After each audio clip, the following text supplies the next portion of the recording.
Hello' friend, আজি ধেমাজিৰ যি টাইলছ আছে টাইলছৰ ছাইডত আমি কাম কৰিলোঁ আৰু আজি কমপ্লিট হৈ গ'ল।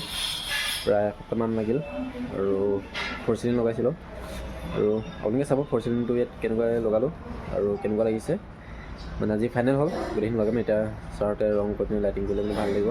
আৰু আমাৰ যিখিনি আছিলে ফ'ৰ চিলিং লগাই মেলি যিমানখিনি আমাৰখিনি আছিলে মানে কমপ্লিট হৈ গ'ল। আৰু ভিডিঅ'টো চাওক, যদি ভাল লাগে তেতিয়া লাইক ছাবস্ক্ৰাইব কৰি দিব আৰু দেৰি নকৰি লৈ এতিয়া ফ'ৰ চিলিঙৰ ভিউটো চাই লওক। আৰু পিনেৰ পৰা চিৰিত আহি প্ৰথমতে এফালে এফালে বনাইছে মন্দিৰ হয় সৰুকৈ, মন্দিৰৰ কাৰণে ইয়াত মন্দিৰ হ'ব। আৰু এইটো ডাইৰেক্ট প্লেন হৈছে।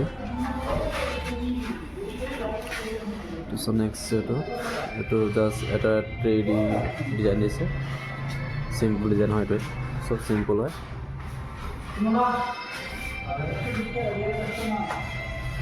আৰু এইফালে আছে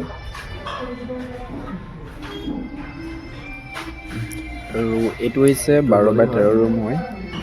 ওপৰত প্লেনকৈ দিছে আৰু ছাইডত ট্ৰে দিব দিছে আৰু ট্ৰে লাইট আছে।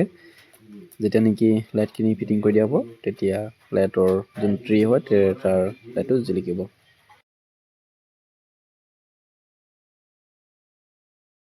সেইবিলাক মই আগৰ ভিডিঅ' চাইছিলোঁ, সিহঁতিলোকে গম পাব। প্ৰথমতে আমি লগাইছিলোঁ ফ্ৰেম ফিটিং কৰি লৈছিলোঁ। ফ্ৰেমটো প্ৰায় আগৰ ভিডিঅ' যোনবিলাক চাইছোঁ দেখিছিলে, ভিডিঅ' পাইছিল। আৰু প্ৰথম ফ্ৰেম ফিটিং কৰিছোঁ আৰু ফ্ৰেম ফিটিং কৰাৰ পিছত আমি বৰ্ড লগাইছোঁ। বৰ্ড লগাৰ পিছত নেক্সট কাম বৰ্ড লগোৱা আৰু 3 নম্বৰ কাম হৈছে এইটো ওপৰত যোনটো বগা বগা দেখিছোঁ ন, এইটো পেৰিছ হয়। এইটো পেৰিছ মানে যোনটো আমি জইনটো মাৰি দিওঁ, বাকী যোনবোৰ পেইণ্টিং মৰা হয় সেইখিনি নিজে পেইণ্টিং নিজে মাৰি ল'ব পাৰিব। আৰু লাইটিং এতিয়া দি কিনে শ্ব' উঠিব। আৰু এই ঘৰটোত দুমলীয়া হয় ঘৰটো, আৰু ঘৰটোত ডাঙৰ ৰুম দুটা আছিল, এইটো এটা হয় আৰু এটা আছে, বাকী সৰু আৰু এইফালে চাব পাৰে ছাইডত লাইট দিব।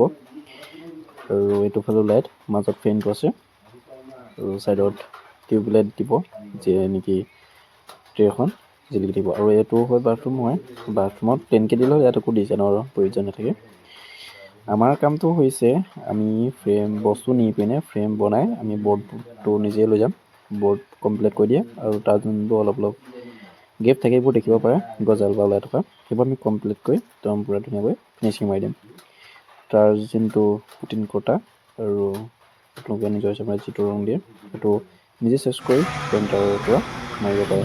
আমি তাৰ যোনটো ধাৰ থাকে সেইটো নাইকিয়া কৰি দিওঁ। আৰু যদি বনাইছিল আৰু নেক্সট আছে ষ্টেচনৰ ওচৰত আছে, তাত লগাম। তাত PVC লগাম আছে আৰু ফ'ৰ আছে। আৰু ফ'ৰ চিলিংটো যেতিয়া আপোনালোকে ধেমাজিত পাব, আমি নিজে গৈ পিনি নিজে লগামগৈ।